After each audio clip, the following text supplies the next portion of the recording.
Ursula Andress, Gina Lollobrigida, Maud Irek, Raquel Welch, Sophia Loren, Brigitte Bardot, oh, reine de beauté du siècle passé, vous dont les portraits en couleur étaient affichés sur les murs des chaumières, dans nos ateliers, vous qui avez mis à l'amende bien des poignées arrimées à cette heure à de pitoyables et poussifs déambulateurs, le mien m'attend pour dans pas longtemps.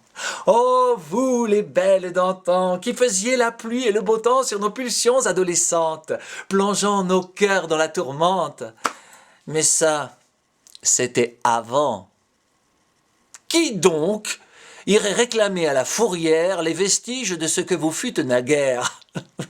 Vos portraits sont rangés dans les malles du grenier, bien fermés à clé. Car d'autres ont pris le relais, à leur tour, qui, comme vous, ne sont qu'en CDD du glamour. Pénélope Crous, à la cellulite aux trousses. Angelina est de moins en moins jolie. Sur le marché des canons, Charlize Theron peut se faire du mouron. Laetitia Casta perd peu à peu de ses appâts. Pour Monica Bellucci aussi, ça sent le roussi. Qui mourra à la maison de Scarlett Johansson? Kate Blanchett risque fort de devenir replète. Marion Cotillard attira de moins en moins les regards. Et oui, Sharon, le monde est stone.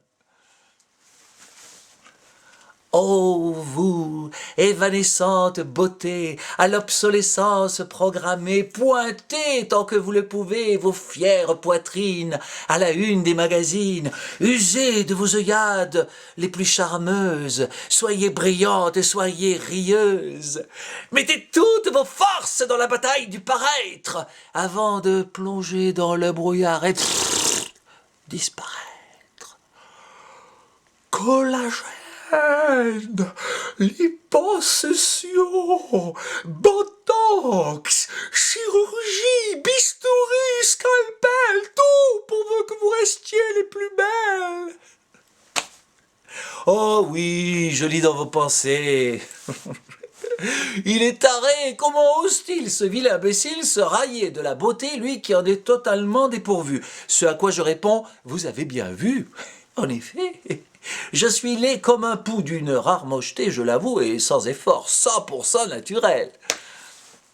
Il n'y a en moi aucune étincelle, rien ne plaide en ma faveur.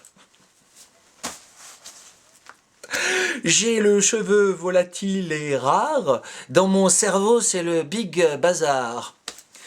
J'ai le pet foireux et malodorant, je transpire et suis bedonnant. J'éructe et postillonne toute la sainte journée. Je ne sens pas bon du tout des pieds, je n'utilise jamais de savon. J'ai un caractère de cochon. Je me situe sur l'échelle de la séduction entre Brave Beat et Céline Fion.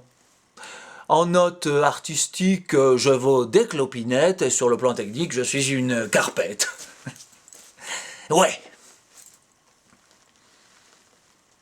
La mocheté et la beauté sont deux atomes non crochus, deux électrons antagonistes, dont le premier protagoniste n'est qu'un pauvre étron déchu. Avec moi, il n'y a pas d'espoir déçu. Je suis la pire de toutes les duperies, et ça, vous pouvez m'en croire, depuis mon premier cri. Alors, de grâce, lâchez-moi le grappillon, mes poupées, même si, hélas, vous n'y avez jamais tâté. Ce qui en soi n'est nullement blâmable, tant je suis un être veule et méprisable. Et pour terminer sur une chute digne de vos oreilles, j'en appelle au vers de Monsieur Corneille. Marquise, si mon visage a quelques traits un peu vieux, souvenez-vous qu'à mon âge, vous ne vaudrez guère mieux. Le temps, aux plus belles choses, se plaît à faire un affront. Il a fané vos roses, comme il a ridé mon front. Pensez-y, belle marquise, quoiqu'un grison fasse effroi, il vaut bien qu'on le courtise quand il est fait comme moi.